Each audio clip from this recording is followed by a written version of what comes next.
Hello, everybody. I'm Dr. Laura. Welcome to another episode of Where Work Meets Life. I'm here today with Dr. John Ogrodniczuk, professor of psychiatry and founder of HeadsUpGuys from the University of British Columbia here in Canada. And we're going to talk about Heads Up Guys, the critical importance of men's mental health. So I was first introduced to Dr. John through Community Savings, a credit union in BC that I've worked with. And I learned that he was commissioned to do a report on men's mental health in the workplace and shed a critical light on this topic. And what a fantastic report this is. And I know that there's a lot of talk about mental health these days, a mental health crisis going on, but I don't think we focus enough specifically on men and the unique situations that men find themselves in this world and in workplaces. So that's why I've decided to dedicate an episode specific to this to give attention to men's mental health. So a little bit more about Dr. John. He's a professor of psychiatry and director of the UBC Psychotherapy Program. He trains a lot of doctors to be in how to do psychotherapy and help patient populations with personality disorders, with mental health. He's past president of the North American chapter of the International Society for Psychotherapy Research. He's had over 300 scientific publications, and that is no small feat. So very, very science-based, research-based, but also very relatable and humble. And he founded Heads Up Guys, the world's leading men's mental health resource. And he also maintains a psychotherapy practice on the side. Welcome to the show, John. Oh, thanks, Laura. I appreciate being here. I am just so honored because I know how busy you are, but thank you for shedding light on this topic. Tell us more about yourself and what led you to specialize in men's mental health specifically, John. Well, I think you gave a good introduction there. But I think my foray into the men's mental health space was at the beginning rather unintentional. I think being a guy who was offering psychotherapy services, I was sort of not part of the norm, if you will.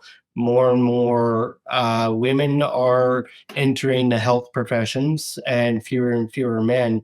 And I think in one way I was standing out. Perhaps it's I'm just a regular dude from rural Alberta, so I think maybe part of the relatability with a lot of guys might have helped. But as I was doing my research, I was curious about issues related to sex and gender differences, and just over time, kind of shaping that work a little bit more. And then maybe 15 years ago at least, a friend and colleague at UBC, John Olaf, he and I started Canada's first and I think still only men's mental health research program. And that's really where things kicked off, and we took a deep dive into this really important topic. Wow. So it's been quite a while that you dove into this. And I'm curious, since starting the research and the practice, John, what trends are you seeing today when it comes to men's mental health? A lot more conversation about it, to be honest. And I think one of the big precipitators of that was the pandemic. The pandemic sucked for many, many reasons. But one of the things that I think a lot of people recognize is that maybe not the virus itself, but a lot of the measures put in place had a pretty significant mental health impact, or impacts, plural. And there was a lot of public discourse about mental health challenges that people are experiencing. There was more emphasis on getting people to reach out for help. And because of the physical distancing measures, there was a great uptake in the use of digital technologies for people to connect, but also deliver health services.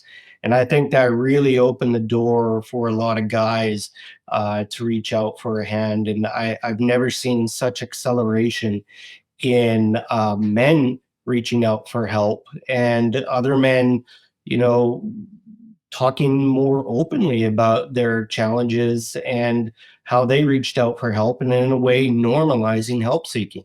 Right. So that was a real silver lining with the pandemic, it sounds like. Yeah, I really think it was. And has it continued to this day, or are you seeing a retraction in reaching out for help or talking about it with men? Well, then no retraction whatsoever. I see the pattern continuing, and probably since the pandemic up until now, my practice, not by way of design, it's just circumstance. It's completely full of men, and there's just a lot of guys reaching out, and I think the conversations that are happening in public play a big role, but also the technology. I can't emphasize how much this has increased access for people. Uh, I think most of the people I see, if it was still in person only, they wouldn't be getting help. They're calling from all sorts of different places, and we're talking about not just geographically, that they're in their truck, they're at a work site, they're in their garage, or out for a walk, they're in their office at work. It just makes it easier too, and it's really taking down a pretty important barrier for getting the help when you need it and want it. That's fantastic that technology has enabled this. For all of its challenges, technology has opened the doors for help for men. And tell us, why do men suicide more than women, in your opinion? Well, I think, uh, if we think about how boys are socialized to be men, if you will, there's a lot of do's and don'ts. So if we think about do, well, you're supposed to be tough and strong and stoic. You're the sturdy oak.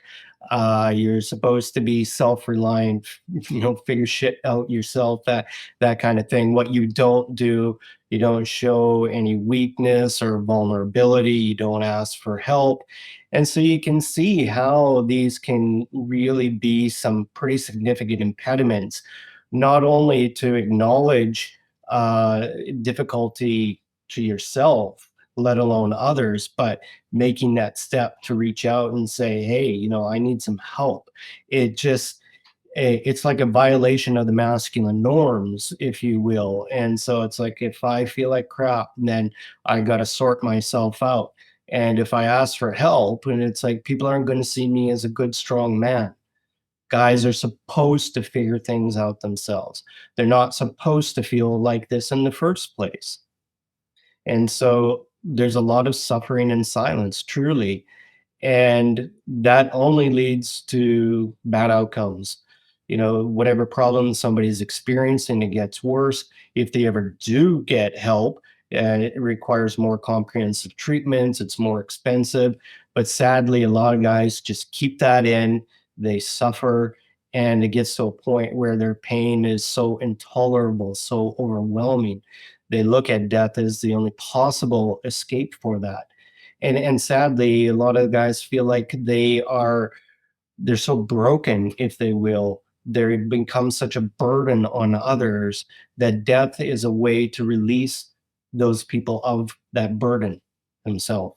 And then, of course, so traumatic of an outcome. And Absolutely. It's devastating. There was a fairly recent study done in the United States looking at the economic impact of suicide. And when you consider the fact that 75 to 80% of suicide deaths are by men, this is really looking at suicide amongst men.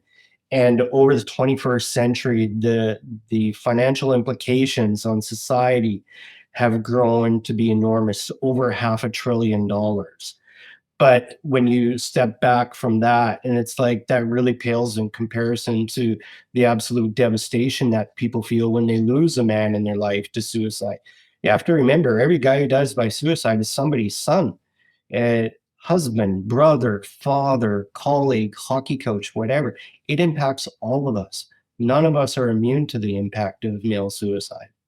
And it's often such a shock because I think guys are so good at keeping it inside and keeping a tough, stoic interior compared to women easily show emotions like sadness, would you say?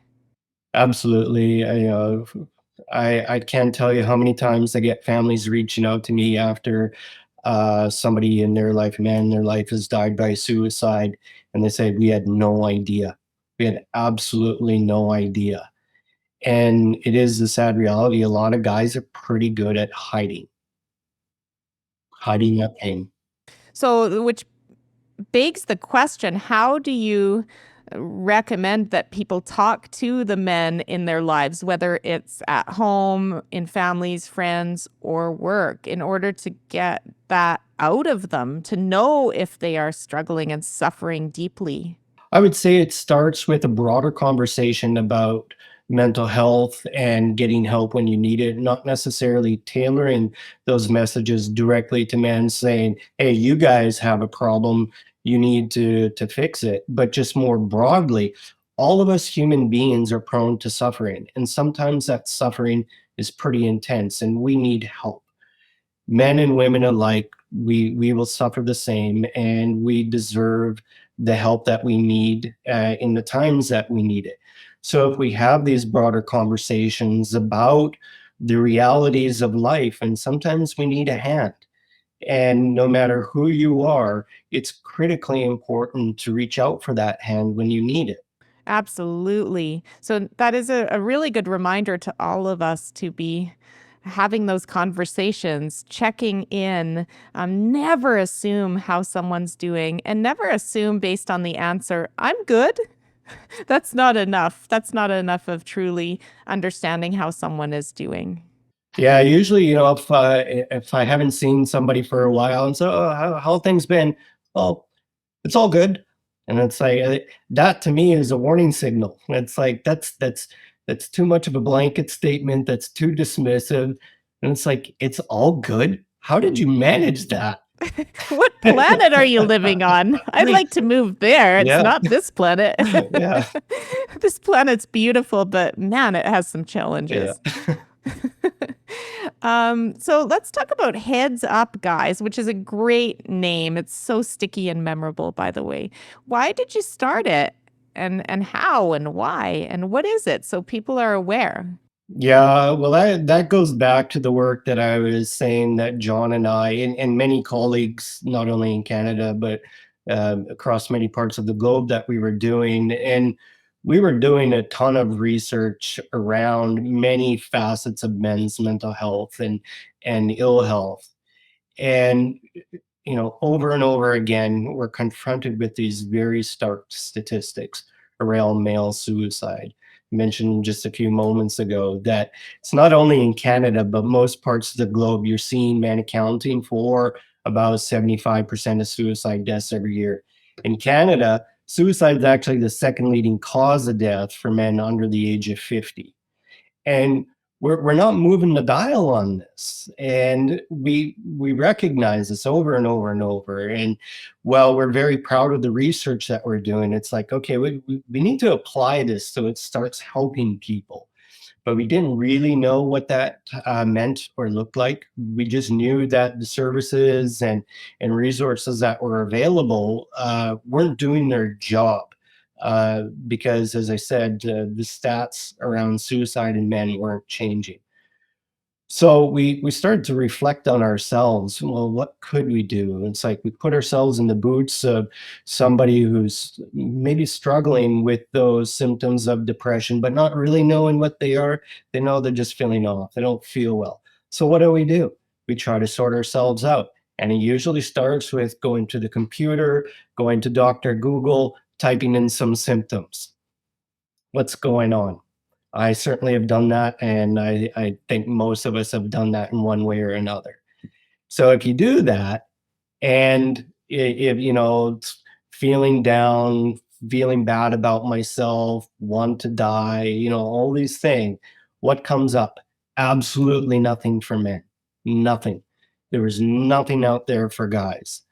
And in fact, while were a lot of great depression resources, they were very few and far between. There's a lot of junk out there, and not much that's really shaped around empirical knowledge and understandings around depression more generally, but even more specifically about men. So it's like, hey, there's a big space that we can start help to fill. And so that's really the genesis of Heads Up Guys. We were going to be a digital resource for guys to support their mental health. Okay, so you took it on upon yourself with a team or a co-founder to start this Heads Up Guys? Yeah, so it's, as I said, I have colleagues that I do a lot of work with.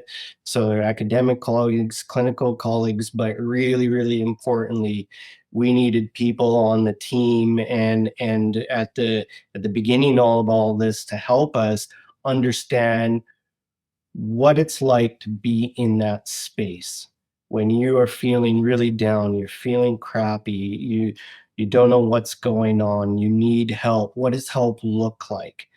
And so the very first person I hired was a fellow with a computer science background to help develop this digital resource, but also very importantly, somebody who's been through it all.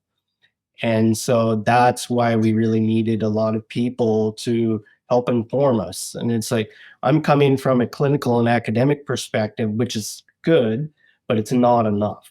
We needed that lived experience to really help shape what this could become.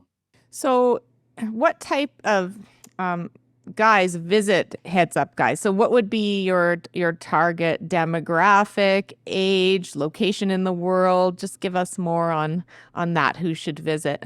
Yeah, well, we wanted this to be, generally applicable to men, no matter who you are.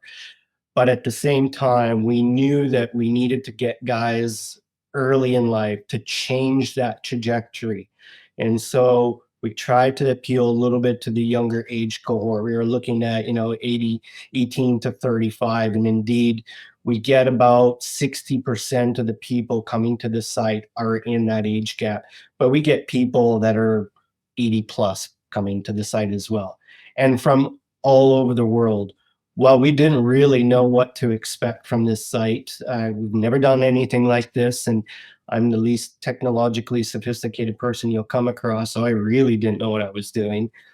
It quickly became apparent to us that we were filling a need, not just in Canada, but globally. So to this date, we've had more than 5 million people come to the site. 5 million, yeah.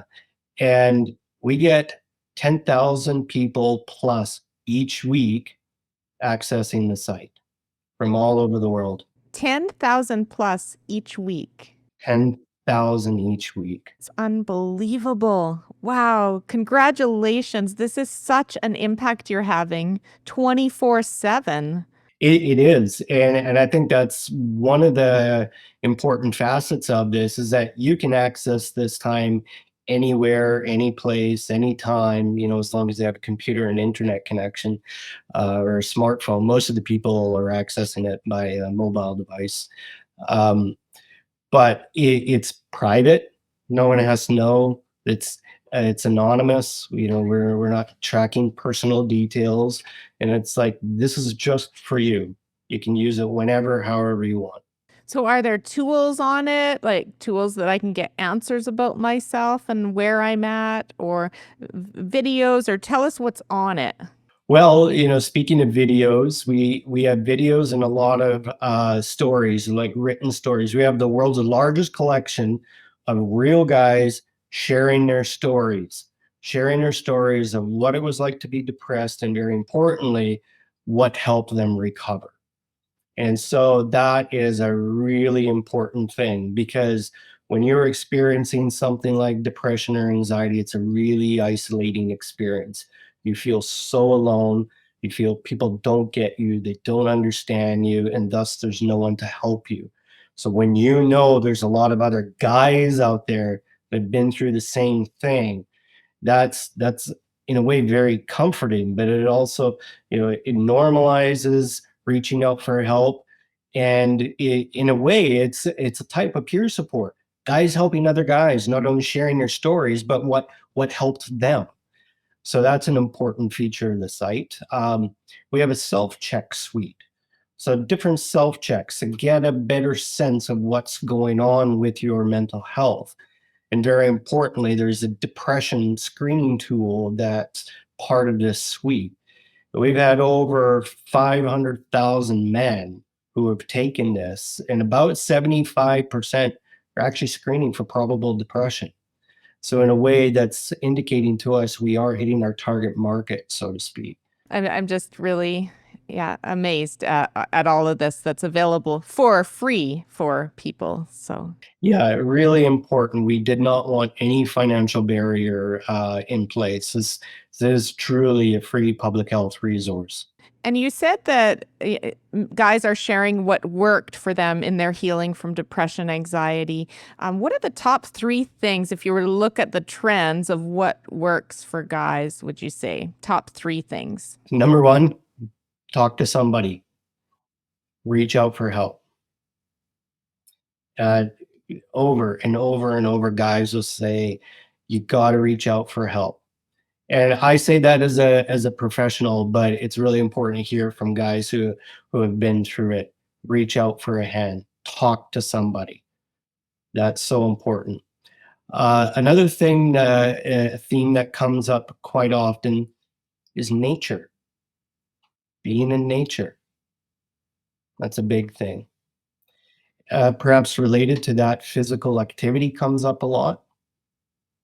That's really important. And trying to have some aspect of social connectivity that goes beyond the superficial level. So somebody just one person even in your life that you can be real and authentic with and trust and actually have honest, authentic conversations with. Yeah, no, that is powerful. That is really a beautiful summary. So headsupguys.com, right? .com? Org, O-R-G, yeah. .org. Okay. ORG. And we're going to include this in the show notes, in my newsletter. We're going to spread this widely on social media. I just think it's a terrific resource. Is there like an impact or story you want to share that where it saved someone's life, or something you heard that profoundly made you realize just how important this mission was, John? Yeah, we get testimonials all the time. People who have used our resource reaching out, just sharing their experience, and many of these are actually people who have shared that it saved their life. And let me see if I can think. One was very succinct. It was something to the effect that I just read your article on suicide. We have a lot, but it doesn't matter. And it just thank you. Uh, I'm pretty sure it just saved my life and gave me hope tonight. Wow. That is powerful. And we get a lot of those. We get a lot. And so I often say that, our resource is not only life changing, it's literally life saving. And you don't know whose life you may save by sharing this resource. Absolutely. So when I think of men spending a lot of their waking time at work or working, so career, I'm a career psychologist. Career is such a big part of identity and life. What can workplaces do better here to change the dial on men's mental health? Well, I think there's quite a bit. I think part of it is creating a culture at work where discussions about wellness, broadly speaking, but very importantly, inclusive of mental health wellness, this needs to be the norm. And it needs to also go beyond just conversation. Workplaces can do health checks for people in their space to know what their people might be struggling with and what sort of needs ought to be addressed. Having mental health information workshops. So I do work with Department of Fisheries and Oceans, for example, and they have these things that they call Dr. John sessions. So it's just picking a topic. I give a little introduction to the topic, and we have a conversation. and it's fantastic. And we get hundreds of people on this thing. And so that's a really neat example of what can be done. Making sure that people know what supports are in place in the workplace. If you have an EAP provider, people really need to know how to access that. If you don't, know what sort of resources are available in the community so that you can signpost people to that. And just really encouraging authentic connection between people so that you're more than just work colleagues that are just doing your job in isolation. You're all working toward the same goal when you're at work and supporting each other in different ways, including if somebody's struggling, is not only a kind, decent, humane thing to do, if you will. It's also helping build that and maintain that close sort of connected culture at work that helps people thrive in their roles. Really, really well put, because it can be so isolating, especially if we're working remotely, for example, which I'm a huge advocate of flexibility in remote work, but not to the point that it makes people isolated. And the connection, I think, can still be genuine and authentic when we're at a distance, but we need the time and space for that and to prioritize that, don't we? Absolutely. So, if you are one of those folks that are working remotely, I think it's really important, from a people leader position, don't forget about those people. And because it's really easy, out of sight, out of mind. But also, if you're the one working remotely, make sure that you try to stay connected. And if there are different activities that are more of a social aspect for work that are being put on, you may be used to working by yourself remotely all the time, but occasionally try to make the effort to be with others. Yeah, even if you don't see the need for it once you're there, you may be helping someone else that you didn't realize you were. Because I think that human connection is so important because, after all, we're human beings who are brought together to be doing work, but we're still human beings at the core. Yeah, each and every one of us, human beings are social animals. We are meant to be with others. We need connection. We all need to feel like we matter. And you need to be around people to give yourself that opportunity to find those connections, find your people, find your tribe. And your work colleagues aren't necessarily going to be your tribe, but it's a way to feel connected with others. And sometimes they can be. I mean, some people have lifelong friends from work and going through things together at work. I mean, I'm doing a lot of research on toxic leadership. If you've been through a toxic leader, it's a people bond over it. They bond over toxic workplace conditions and surviving and, getting past those. It's a real bonding. But if you feel alone and you can't open up about it, it just eats you up inside. It sure does. So, this is an interesting question. If you had $1 billion to spend on mental health initiatives at work, what would you do? What would your priorities be? Well, I think my answer for at work is going to be the same answer I would give if it was more generic. Make psychotherapy free for everyone. I can't emphasize that enough. Is that people don't have ready access to something that could not only help make their life better, but could really help save their life. And we all ought to look at psychotherapy as a first line treatment, if you will, for pretty much most mental health challenges. Not all, of course, but for most. And our public health system in Canada, it just does not have the capacity to meet the need. So people go out into the private world, and it's expensive. And that's a huge barrier for a lot of people.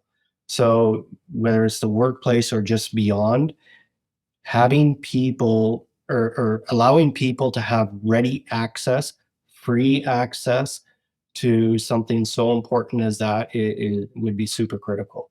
Absolutely. And running a private psychology practice across Canada called Canada Career Counseling, what I notice is some companies are very cheap when it comes to their insurance coverage for psychologists and psychotherapists and clinical counselors. And they'll do something silly like $500 a year. I mean, that's just ridiculous. And then I see other organizations doing thousands of dollars a year. So I'm seeing a trend with some of them giving $3,000 a year towards psychotherapy and counseling. And I always admire that. I think that's really forward looking and proactive.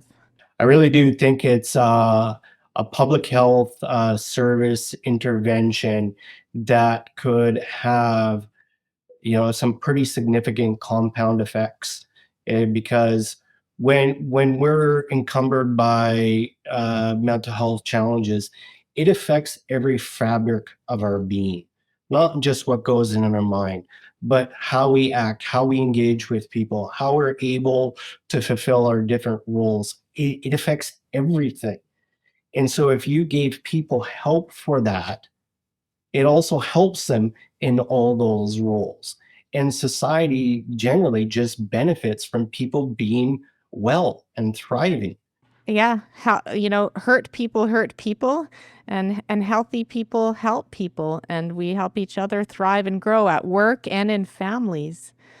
And I think just being transparent about our own struggles is important. And I always admire when someone in the C-suite or the CEO, they admits they've struggled in the past or they have a struggling family member. They're open and honest about it. And then we feel like, okay, I'm not alone, right? It's not just my family that's challenged right now. It's a systemic issue, isn't it?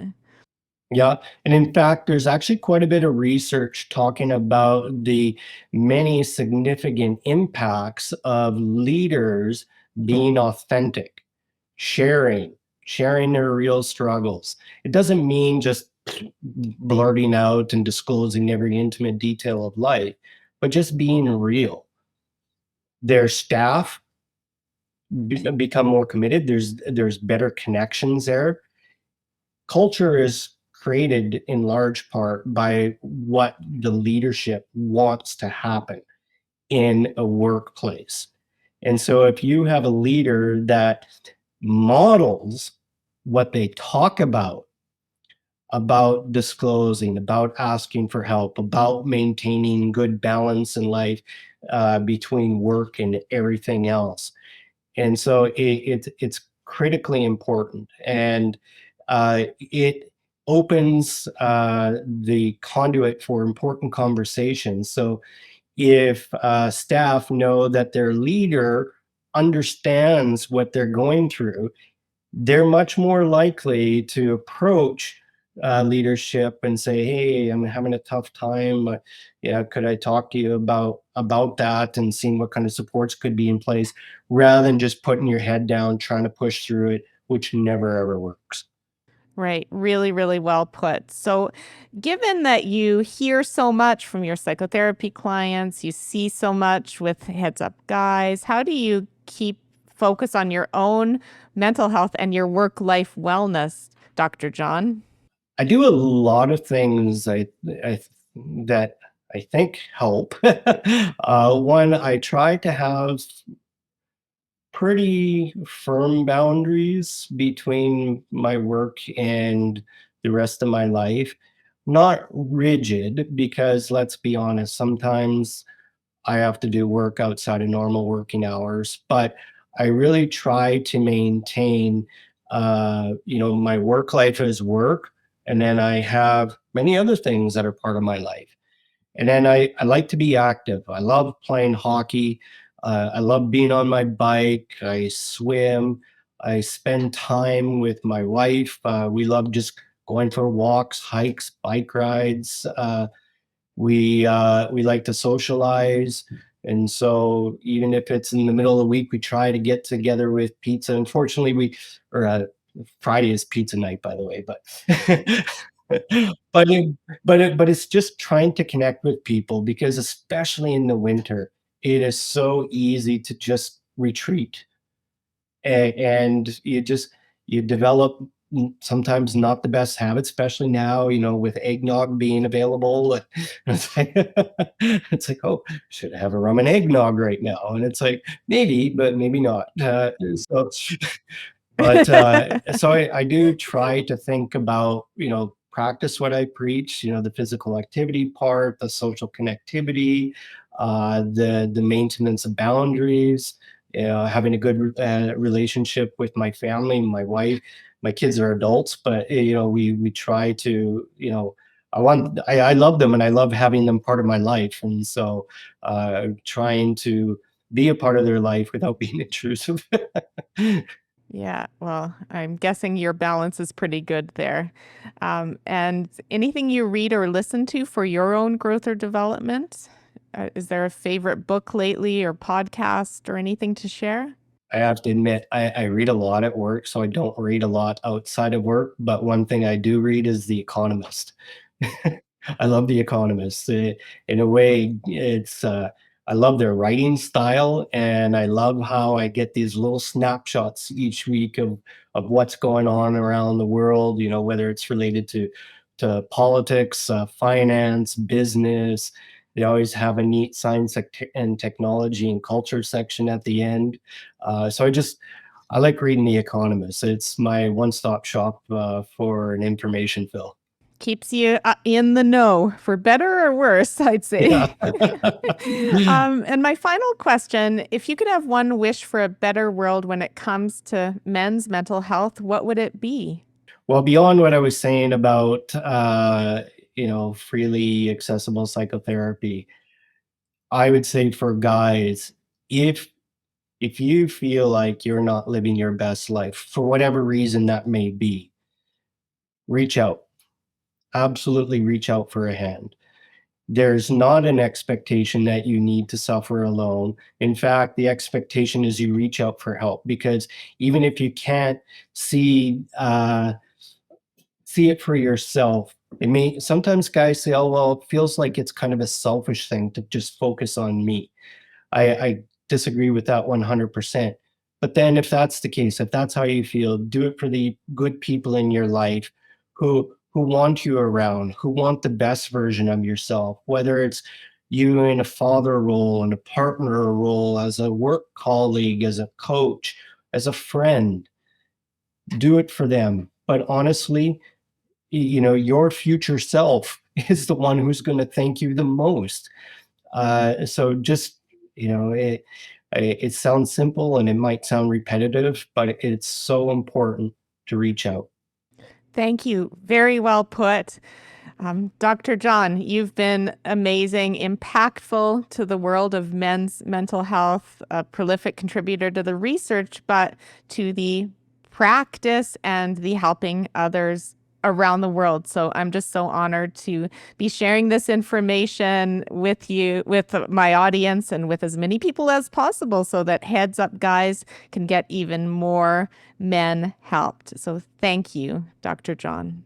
Well, thanks for having me on your show. I really appreciate you giving spotlight on this important topic and our resource. Thanks again and stay well. Thank you for tuning into this episode of Where Work Meets Life. If you found this content valuable, please rate and review the episode and share with others who may benefit. Visit me on my website at drlaura.live and sign up for my monthly e-newsletter full of tips and resources. I'm also a passionate keynote speaker and would be delighted to speak with you on your speaking needs. Stay well.